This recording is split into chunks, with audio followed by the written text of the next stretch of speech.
So what a lot of you are doing when you're hitting on the ground is you're taking a lot of steps going into the ball. So you're tossing it in front of you, which is really good, right? But then you're taking a lot of steps going into the swing. So while this can be good to teach how to get power and throw your whole body into the hit, we're not actually doing what we would do when we're in the air. What we're doing when we're taking these steps, we're using that ground to generate some force.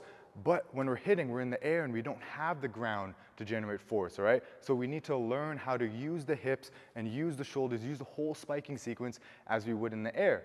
So something that you can do is instead of taking those steps, all right, we can either go parallel stance, right? So feet are side by side, right? And then we're learning how to just use the hips, right? So we get that hip shift and then how to get that shoulder rotation to generate power.